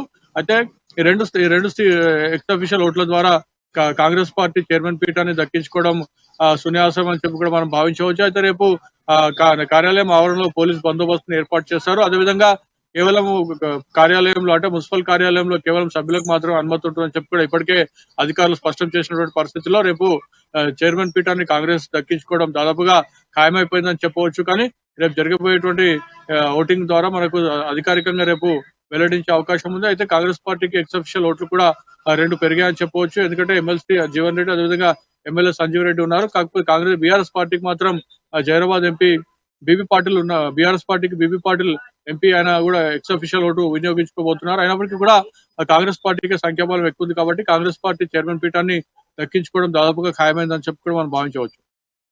Thank you Sunil. అది చూసుకున్నట్లయితే ఓవరాల్గా నారాయణఖేడ్ జిల్లాలో మున్సిపల్ చైర్పర్సన్పై అవిశ్వాస తీర్మానం ప్రవేశపెట్టబోతున్నారు. సో కాంగ్రెస్ పార్టీ కైవసం చేసుకునే అవకాశాలు దాదాపుగా ఉన్నట్లు మనకు తెలుస్తుంది. రేపు ఓటింగ్ అనే కౌన్సిల్ అధికారులు నిర్వహించనున్నారు. Thank you Sunil for the updates. Next మనం కర్నూలు వెళ్దాం. కర్నూలులో కొన్ని రోజుల నుంచి చూస్తూనే ఉన్నాం, వైసీపీని వీడి కొంతమంది నేతలు టీడీపీలో, అదేవిధంగా పవన్ కళ్యాణ్ పార్టీ జనసేనలో జాయిన్ అవుతున్నారు. దాదాపు ఈరోజు రాజశేఖర్తో పాటు టీడీపీలో 70 కుటుంబాలు అయితే చేరి ఒక్కొక్కరుగా వైసీపీ టీడీపీలో చేరుతున్నారు. బ్రాహ్మణపల్లి టీడీపీలో కీలక నేతలు అందరూ కూడా ఇక్కడ మారిపోతున్న పరిస్థితి కనిపిస్తోంది. ఎందుకు, ఏమిటి, వైసీపీని వీడి టీడీపీలోకి చేరటానికి గల కారణాలేంటి? పూర్తి అప్డేట్స్ మా ప్రతినిధి నూరు భాష లైవ్లో అందుబాటులో ఉన్నారు. నూరు భాష, చెప్పండి.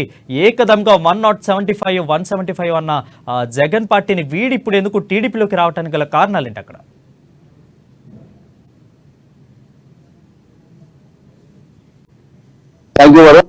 అయితే ఆంధ్రప్రదేశ్ లో ఎన్నికల మొదలవుతున్న నేపథ్యంలో పార్టీలలోకి వలస కొనసాగుతుంది.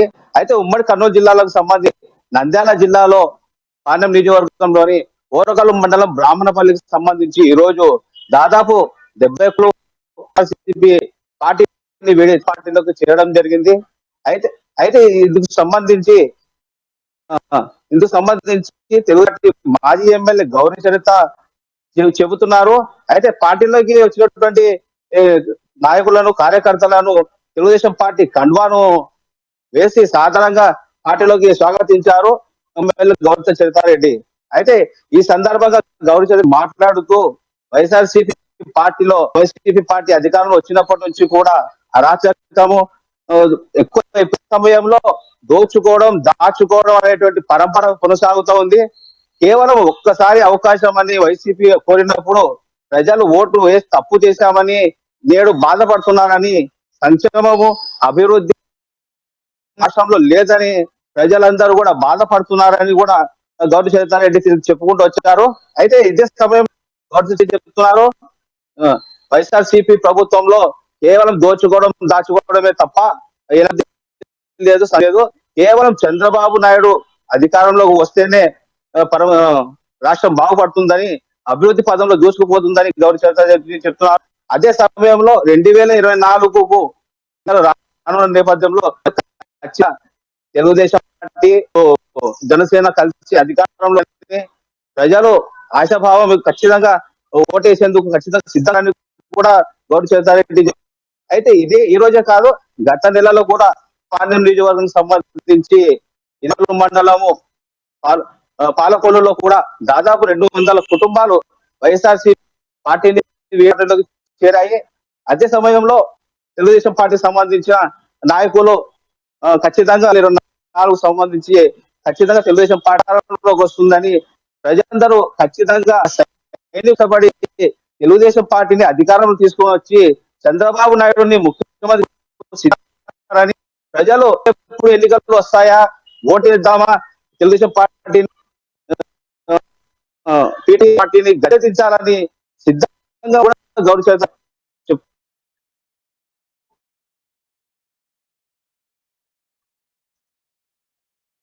రైట్, థ్యాంక్ యూ నూరు భాష. అది చూసుకున్నట్లయితే వైసీపీ యొక్క ఒంటెత్తు పోకడలకి ఏకపక్ష నిర్ణయాలకు కూడా అక్కడున్న ఆంధ్ర రాష్ట్రంలో ఉన్న జనాలు కూడా కొంతమంది దాదాపు ఇప్పుడు చూస్తున్నా ఉన్నాం. బ్రాహ్మణపల్లి టీడీపీలో కీలక నేతలు నాగిరెడ్డి ఆధ్వర్యంలో దాదాపు 70 కుటుంబాలు చేరినట్లు మనకు తెలుస్తోంది రాజశేఖర్తో పాటు.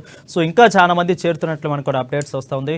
వైసీపీ యొక్క ఏకపక్ష నిర్ణయాలు ఒంటెత్తు పోకులకే దీనికి కారణం అన్నట్లు మనకు తెలుస్తుంది. థ్యాంక్ యూ నూరు భాష ఫర్ ది అప్డేట్స్. నెక్స్ట్ మనం కడప వెళ్దాం. కడపలో మా ప్రతినిధి యూసఫ్ లైవ్లో అందుబాటులో ఉన్నారు. సో కడప జిల్లాలో కూడా ఉక్కు పరిశ్రమ సాధన సమితి ఏర్పాటు చేస్తున్నారు. అయితే గతంలో మరుగుపడిన ఉక్కు పరిశ్రమని మళ్ళీ సాధన సమితి ఏర్పాటు చేస్తున్నారు.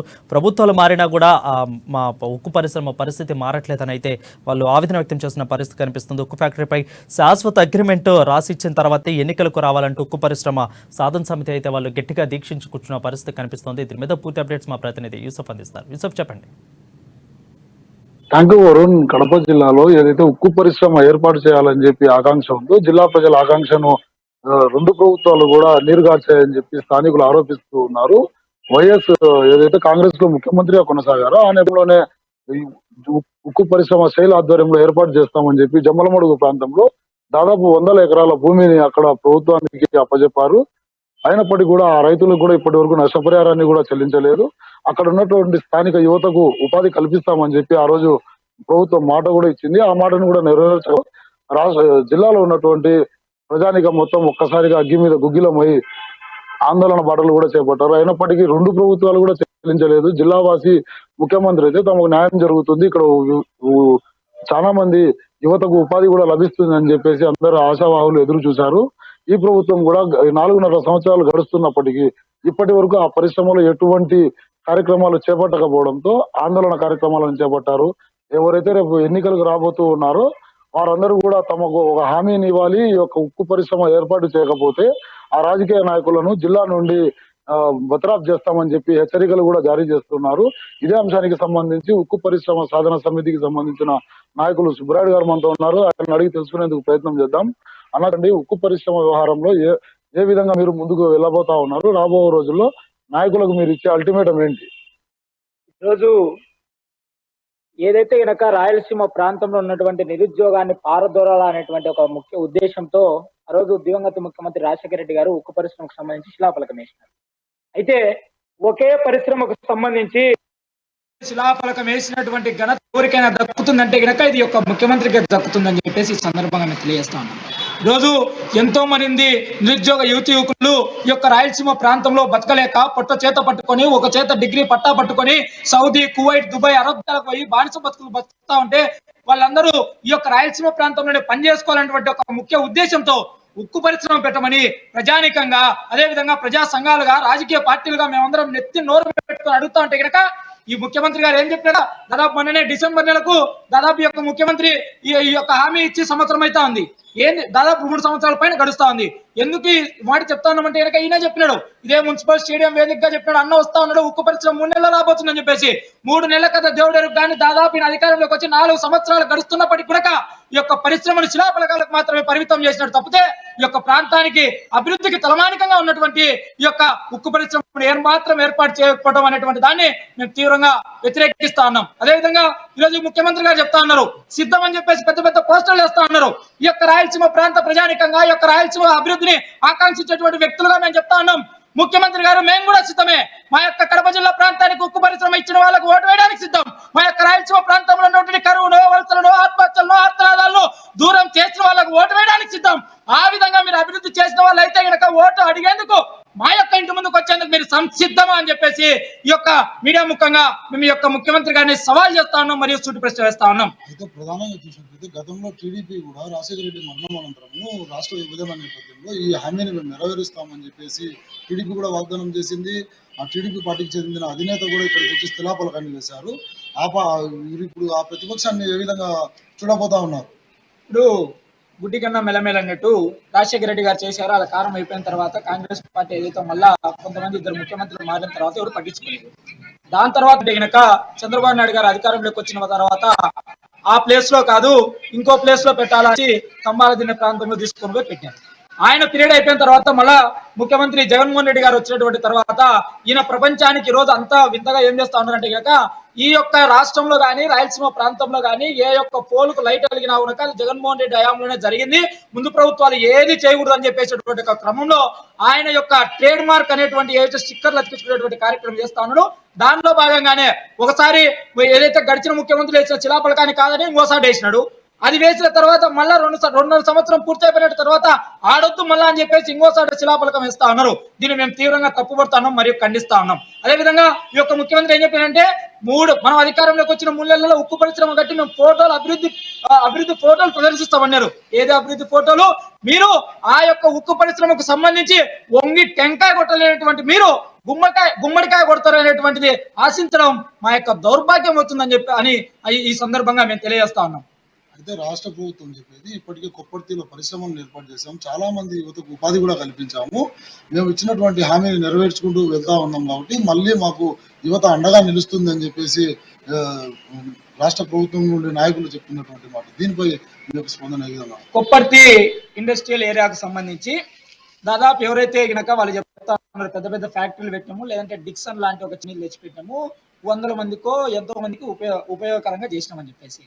ఇప్పుడు నిజంగా అయితే గనక ఈ యొక్క రాష్ట్ర ప్రభుత్వానికి చిత్తశుద్ధి ఉంటే గనక ఈ యొక్క జగన్మోహన్ రెడ్డి గారికి వాళ్ళ నాయన అడుగులకు వచ్చేటువంటి విధంగా చేసినట్టయితే గనక ఇండస్ట్రియల్ సెక్టార్ లో కొప్పర్తిలో ఈ యొక్క రాష్ట్రానికి సంబంధించి ఎంత భూమిని కేటాయించినారు ఇండస్ట్రీలకు, దాంట్లో ఎన్ని పరిశ్రమలకు ఎవరెవరికి అలాట్మెంట్ చేశారు, దాంట్లో ఎన్ని పరిశ్రమలు రన్ అవుతున్నాయి అనేటువంటి వాటిపైన శ్వేతపత్రం విడుదల చేసేందుకు మీ యొక్క రాష్ట్ర ప్రభుత్వం సిద్ధంగా ఉందని చెప్పేసి సవాల్ చేస్తాను. అదేవిధంగా ఈ రోజు మీరు చెప్తున్నారు ఆ యొక్క పరిశ్రమలు మేము కల్పించాం కదా చెప్పేసి, మహా అంటే గనక తిప్పి కొడితే గనక ఒక 1000 మందికో 2000 మందికో వాళ్ళను కనుక ఏం చేస్తారంటే కనుక అక్కడ పని జరుగుతుందో లేదో మాకు తెలియదు కానీ యూనిట్ ఉత్పత్తి అయ్యి పోవాలా అంటే కనుక దానికి సంబంధించినటువంటి లేబుల్ అన్నా ఉండాలి కదా, అది కూడా ఉండదు.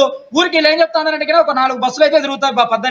పొద్దున్నే 10 గంటలకు ఒక 4 బస్సులు నిండుగా పోతారు, మళ్ళీ సాయంత్రం 5 గంటలకు నిండుగా బస్సులు వచ్చాయి. ఇది మాత్రం జరుగుతుంది తప్పితే కనుక షోకేజ్ లో బొమ్మ మాత్రం ఆ ఇండస్ట్రియల్ సెక్టార్ ను చూపిస్తా ఉన్నారు తప్పితే కనుక నిజమైనటువంటి అభివృద్ధి జరగలేదు. వీళ్ళు చెప్తున్నారు కదా ఈ రోజు యువత మాకు అండగా ఉంటుంది ఇది చేస్తుంది అని చెప్పేసి. ఈ రోజు మీకు యువత అండగా ఉండేది ఏ విషయంలో అంటే గనక మీరు ఈ యొక్క రాష్ట్రాన్ని గంజాయమయం చేసినందుకు, లేదంటే గనక ఈ యొక్క రాష్ట్రాన్ని అభివృద్ధి పదంలో నడిపించకుండా, ఈ యొక్క ప్రజానికం అభివృద్ధి అడగకుండా, జాబ్ క్యాలెండర్ అడగకుండా వాళ్ళని ఆడుదాం ఆంధ్ర అని చెప్పేసి మళ్లించినందుకు మీకు మా అంటే గనక అండగా ఉంటుందని చెప్పుకునేదానికి సిగ్గులేదా అని చెప్పేసి ఒక రాష్ట్ర ప్రభుత్వాన్ని మేము తీవ్రంగా విమర్శిస్తా ఉన్నాం. ఇప్పుడు జగన్మోహన్ రెడ్డి రానున్న ఎన్నికల్లో జిల్లా వాసులకు ఏ విధమైనటువంటి హామీని ఇవ్వాలని చెప్పి మీరు కోరుతా ఉన్నారు? ఉక్కు పరిశ్రమ వ్యవహారంలో మీరు తీసుకోబోయే పందా ఏ విధంగా ఉండబోతుంది? ఈ రాయలసీమ ప్రాంతాన్ని ముఖ్యంగా ఈ యొక్క కడప జిల్లాకు సంబంధించి డ్రైనేజీ వ్యవస్థ అనేటువంటిది చాలా ఏళ్లుగా మరుగున పడిపోయినటువంటి వ్యవస్థ ఉంది. ఈ రోజు సింగపూర్ సిటీ అని చెప్పేసి ఆ రోజు రాజశేఖర రెడ్డి గారు రాతలు రాసిపోతే గనక ఈ పార్టీకి గనక ఆ యొక్క సింగపూర్ సిటీ కార్పొరేషన్ లో ఉన్నటువంటి లెక్కల పేపర్లకు పరిమితమైంది తప్పితే గనక ఇక్కడ ఏమాత్రం నోచుకోలేదు. ఒకటి, డ్రైనేజ్ వ్యవస్థను బాగుపరచాలా. అదే విధంగా ఈ యొక్క కడప జిల్లాకు సంబంధించి యువత ఎవరైతే గనక బయటకు పోయి బతుకుతా ఉన్నారో వాళ్ళందరికీ ఉపాధి ఈ ప్రాంతంలోనే కల్పించుకునేటువంటి విధంగా ఉక్కు పరిశ్రమను ఏర్పాటు చేయాలా. తర్వాత ఏదైతే గనక చెన్నూరుకు సంబంధించినటువంటి షుగర్ ఫ్యాక్టరీ ఉంది, లేదంటే గనక రాజంపేటకు సంబంధించినటువంటి ఆల్విల్ ఫ్యాక్టరీ ఉంది, పొద్దుటూరుకు సంబంధించినటువంటి పాల ఫ్యాక్టరీ ఉంది. ఈ రకమైనటువంటి ఫ్యాక్టరీలన్నింటినీ పునరుద్ధరించేటువంటి విధంగా చేసి ఎన్నికలకు వస్తే బాగుంటుందని చెప్పి అడుగుతున్నాం. అదే విధంగా ఈ యొక్క రాష్ట్రంలో కంటే వెనక ఒక రాయలసీమ ప్రాంతంలో మరీ ముఖ్యంగా జగన్మోహన్ రెడ్డి ఫ్యామిలీకి డబ్బులు ఏ విధంగా సంపాదించుకోవాలో బాగా తెలుసు ఈ యొక్క రాయలసీమలో. ఎందుకంటే ఈ యొక్క రాయలసీమలో ఉన్నటువంటి ప్రాంతంలో ఉన్నటువంటి రాళ్లలో రతనాలను అమ్ముకొని బతుకుతున్నటువంటి వీళ్ళు ఇక్కడ పరిశ్రమలు పెట్టి ఈ యొక్క ప్రజానీకాన్ని ఆ యొక్క ధనాన్ని ఎందుకు పంచలేదని చెప్పేసి మేము అడుగుతాను. కాబట్టి ఆ యొక్క గనుల్లో మీరు లాభాలు తీసుకుంటారు కదా, ఆ గనులకు సంబంధించినటువంటి ఫ్యాక్టరీలో పెట్టి మా యొక్క నిరుద్యోగ యువతకు ఈ ప్రాంతంలోనే ఉపాధి కల్పించుకునేటువంటి విధంగా ఉపాధి కల్పించాలని చెప్పేసి మేము కోరుతాను.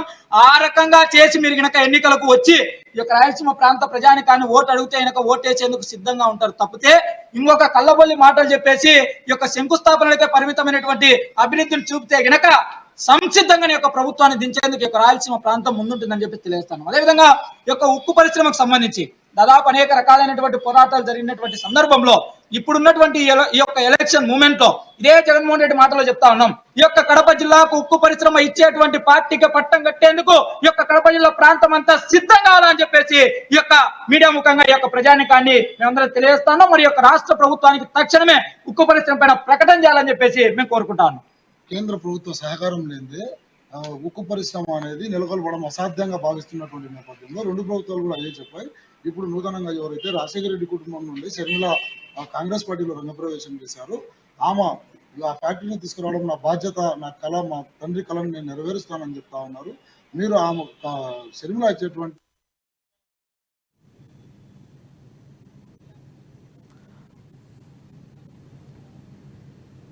Right, thank you Yusuf. అది చూసుకున్నట్లయితే ఓవరాల్గా కడప జిల్లాలో ఉక్కు పరిశ్రమ సాధన సమితి అయితే ఏర్పాటు చేస్తున్నారు. ఖచ్చితంగా మా డిమాండ్స్ నెరవేర్చిన తర్వాత ఎన్నికలకు రావాలని అయితే వాళ్ళు డిమాండ్ చేసిన పరిస్థితి కనిపిస్తుంది. Thank you Yusuf for the updates. Next మనం వరంగల్ వెళ్దాం. వరంగల్లో చాలా రోజుల తర్వాత మేడారం జాతర జరగబోతుంది. దీనికి ఏర్పాట్లపై మంత్రి కొండా సురేఖ సమీక్ష నిర్వహించారు. అయితే మేడారం భక్తులు అటవీ రుసుం నుంచి వరకు మినహాయించారు. సో అదేవిధంగా ఏటూరు నగరం అభయారణ్యంలో రుసుం నిలిపివేస్తున్న పరిస్థితి అక్కడ మనం చూస్తున్నాం. సో ఫిబ్రవరి 2 నుంచి 29 వరకు పర్యావరణ రుసుంను నిలిపేశారు కొండా సురేఖ. ఇంకా ఎలాంటి వాళ్ళకి సూచనలు సలహాలు చేశారు, ఎలా చేద్దామన్నతో అప్డేట్ అయ్యారు. పూర్తి అప్డేట్స్ మా ప్రతినిధి స్వామి లైవ్ లో అందుబాటులో ఉన్నారు. స్వామి, చెప్పండి. రైట్ వరుణ్, ఇప్పటికీ మేడారం జాతర మాత్రం ఈ నెల 24 నుంచి 28 వరకు కూడా మహాజాతర అయితే జరగనున్న నేపథ్యం కనపడుతూ ఉందని చెప్పుకోవచ్చు. ఇప్పటికే మహాజాతర సమ్మక్క సారక్క మేడారానికి అయితే అత్యధిక శాతంగా భక్తులు అయితే పోతున్న నేపథ్యం అయితే కనపడుతుంది. వారు వివిధ పోవడానికి వివిధ వెహికల్సే కావచ్చు, 2 వీలర్ కావచ్చు, బస్సెసే కావచ్చు, 4 వీలర్ కావచ్చు, ఈ విధమైన వెహికల్స్ తో కూడా భక్తులు అయితే మేడారం వెళుతున్న నేపథ్యంలో కూడా అక్కడ చెక్ పోస్టులు అంటే ఫారెస్ట్ అధికారులు అయితే గతంలో చెక్ పోస్ట్ పెట్టేది. చెక్ పోస్టుల ద్వారా ఎవరైతే భక్తులైతే వాహనాల ద్వారా వస్తారో ఆ వాహనాల దగ్గర నుంచి కూడా ఆ రుసుం తీసుకుంటారు. అప్ అండ్ డౌన్ అంటే ఎంట్రీ పాస్ ఒకటి, అవుట్ గోయింగ్ పాస్ ఒకటి కూడా, 2 పాసులు కూడా తీసుకుంటారు. అట్లా ఒక 3 చోట్ల కూడా తీసుకునే పరిస్థితి అయితే కనపడుతుంది. కానీ ఈ కాంగ్రెస్ ప్రభుత్వం తెలంగాణలో రావడంతో కూడా తొలిసారిగా ప్రభుత్వం రావగానే సమ్మక్క సారక్క తల్లుల దర్శనం మహా దర్శనం అయితే దర్శించుకోవడానికైతే ప్రస్తుతానికైతే ఇక్కడ భక్తులైతే అధిక సంఖ్యలో ఎన్నడూ రానున్న విధంగా కూడా పోయినసారి 1 కోటి రావచ్చు, కానీ ఈసారి 1.5 కోటి కూడా అంచనా వేసిన నేపథ్యం అయితే కనపడుతుందని చెప్తున్న పరిస్థితి కనపడుతుంది. ఇప్పటికే మేడారం కిక్కిరిసిపోతున్న పరిస్థితి కనపడుతుంది. జనసంద్రంగా కూడా మేడారం జాతర ఇప్పటికే జంపన కూడా రెండిన పరిస్థితి అయితే కనపడుతుందని చెప్పుకోవచ్చు. ఇప్పటికీ వీళ్ళకి అధికారులు అంటే ఇరిగేషన్ డిపార్ట్మెంట్ అండ్ ఎండోమెంటల్ డిపార్ట్మెంట్ తో పాటు కూడా ఫారెస్ట్ మంత్రి అంటే కొండా సురేఖ కూడా ఇవాళ ఫారెస్ట్ అధికారులకు అయితే ఆదేశాలు జారీ చేసినట్టు నేపథ్యం అయితే తెలుస్తా ఉంది. ప్రస్తుతానికైతే ఆ ఫారెస్ట్ అధికారులకైతే ఎక్కడ కూడా చెక్ పోస్టులు కూడా ఈసారి పెట్టకూడదు. 2వ తారీఖు అంటే ఈ నెల రేపటి నుంచి 29వ తారీఖు వరకు కూడా ఇలాంటి వాహనాలకు ఇలాంటి రుసుము కూడా వసూలు చేయకూడదు అని చెప్పి కూడా కరాకట్టుగా కూడా ఇప్పటికే ఆదేశాలు జారీ చేశారు. ఇప్పటికే సర్క్యులేషన్ కూడా ఆ వివిధ శాఖలకు అందించిన నేపథ్యం అయితే కనపడుతుందని చెప్పుకోవచ్చు. ప్రస్తుతానికైతే మేడారం సమ్మక్క సారక్క జాతరకైతే అంగరంగ వైభవంగా జరుపుకోవాలని చెప్పి కూడా ఇప్పటికే కొండ సురేఖ ఆ ప్రజానీకాన్ని కావచ్చు, భక్తులకి కావచ్చు, ఆ మొత్తానికి ఆసియా ఖండంలో ఆ అతిపెద్ద జాతరను కూడా విజయవంతం చేయాలని చెప్పి కోరుతున్న పరిస్థితి కనపడుతుందని చెప్పుకోవచ్చు. ఈ జాతర కూడా ఆ సీఎం రేవంత్ రెడ్డి కూడా ఇవాళ 4వ తారీఖు 24వ తారీఖు నాడు కూడా రానున్న నేపథ్యం అయితే కనపడుతుందని చెప్తున్న పరిస్థితి అయితే ఉంది. మొత్తానికి రేవంత్ రెడ్డి రాకతో కూడా ఇప్పటికే కాంగ్రెస్ శ్రేణులు అయితే అటు ఆ ఉత్సాహంతో కూడా ఇప్పటికే అంగరంగ ఏర్పాటు చేస్తున్న నేపథ్యం అయితే కనపడుతుందని చెప్పుకోవచ్చు. ప్రస్తుతానికైతే చెక్ పోస్ట్ భారీగా ఏర్పాటు చేసే చెక్ పోస్టులకి అయితే వెనక్కి తీసుకోవాలని చెప్పి కూడా ఫారెస్ట్ అధికారులు కావచ్చు, ఎండోమెంటల్ అధికారులు కావచ్చు వాళ్ళకు చెప్పిన నేపథ్యం అయితే కనపడుతుందని చెప్పుకోవచ్చు. వారు right, thank you. Right, thank you Swamy for the updates. అది చూసుకున్నట్లయితే ఓవరాల్గా ఏటూరు నాగారం అరణ్యంలో రుసుము నిలిపేస్తారు. జాతరకైతే పూర్తి ఏర్పాట్లు, భద్రతా సిబ్బందిని కూడా పూర్తిగా అక్కడ ఏర్పాట్లు అయితే పూర్తి చేశారు. అక్కడున్న వచ్చే జాతరకు ఎవరికి కూడా ఎలాంటి అసౌకర్యాలు కలగకుండా అందరికీ అందుబాటులో అన్నీ ఉండేలాగా అయితే ఏర్పాట్లు పూర్తి చేసినట్లయితే మనకు తెలుస్తోంది. నెక్స్ట్ మనం కరీంనగర్ వెళ్దాం. కరీంనగర్లో కొన్ని రోజులు చూస్తూనే ఉన్నాం మనం. ఇప్పుడు కూడా చూసాము మున్సిపల్ వైస్ చైర్మన్ల ఎన్నిక అనేది కొంత సందిగ్ధతగా మారుతుంది. అయితే వేములవాడలో కూడా పూర్తిగా రాజకీయ వేడికే అయితే హాట్ టాపిక్ గా మున్సిపల్ వైస్ చైర్మన్ ఎన్నిక జరగబోతుంది. ఈ నెల 12న వేములవాడ మున్సిపల్ వైస్ చైర్మన్ ఎన్నిక జరగబోతుంది. దీని మీద పూర్తి అప్డేట్స్ మా ప్రతినిధి శ్రీకాంత్ లైవ్ లో అందుబాటులో ఉన్నారు. శ్రీకాంత్, చెప్పండి. Good evening Varun. అయితే రాష్ట్ర వ్యాప్తంగా అధికారంలోకి వచ్చిన తర్వాత, కాంగ్రెస్ పార్టీ అధికారంలోకి వచ్చిన తర్వాత రాష్ట్ర వ్యాప్తంగా కూడా అసమ్మతి సెగలు రోజుకొక చోట కూడా అవుతున్నాయి. అయితే ఈ నేపథ్యంలో ఏదైతే నిన్న సర్పంచ్ల పదవీ కాలం పూర్తయింది, అయితే ఇప్పుడు మరొక సంవత్సర కాలంలో కూడా మున్సిపల్ ఎన్నికలు జరగబోతున్న నేపథ్యంలో అంతటా దాదాపు తెలంగాణ రాష్ట్ర వ్యాప్తంగా కూడా అవిశ్వాస తీర్మానాలు పెద్ద ఎత్తున కూడా మొదలవుతున్న పరిస్థితి. అయితే ఈ నేపథ్యంలో రాజన్న సిరిసిల్ల జిల్లా వేములవాడ మున్సిపల్ సంబంధించి అవిశ్వాస తీర్మానం కూడా అయితే వైస్ చైర్మన్ ఇప్పటికే రాజీనామా చేయడంతో ఆ ప్రాంతంలో వైస్ చైర్మన్ ఎన్నిక కోసం ఒక ఏదైతే క్యాంపు రాజకీయం కూడా కొనసాగుతుంది. ఇందులో భాగంగా క్యాంపులో దీనికి సంబంధించి బీఆర్ఎస్ కౌన్సిలర్లు అంతా కూడా ఇప్పటికే క్యాంపుకు తరలి వెళ్ళినట్టుగా కూడా తెలుస్తుంది. మొత్తంగా చూసుకుంటే ఈ వేములవాడ నియోజకవర్గం నుండి 16 మంది బీఆర్ఎస్ కౌన్సిలర్లతో పాటు బీజేపీలో 6 కౌన్సిలర్లు, కాంగ్రెస్ లో 1 ఉండగా మరొక 5 ఇండిపెండెంట్ అభ్యర్థులు ఉన్నారు. అంటే ఈ నేపథ్యంలో ఏదైతే మున్సిపల్ వైస్ చైర్మన్ ఎన్నికకు సంబంధించి దీని ఒక ఉత్కంఠ వాతావరణం అయితే ఉంటుంది. అయితే ఏదైతే గత ఎమ్మెల్యేకి సంబంధించి ఒక ప్రధాన అనుచరుడుగా చెప్పబడే బీఆర్ఎస్ నేత వైస్ చైర్మన్ పదవి కోసం పోటీ పడుతున్నట్టుగా కూడా తెలుస్తుంది. ఈ నేపథ్యంలో వారంతా కూడా క్యాంపుకు తరలినట్టుగా కూడా తెలుస్తుంది. మొత్తంగా చూసుకుంటే ఈ వేములవాడ మున్సిపల్ ఎన్నికలకు సంబంధించి పరిణామాలు అయితే వేములవాడ నియోజకవర్గంలో కనిపిస్తున్నాయి.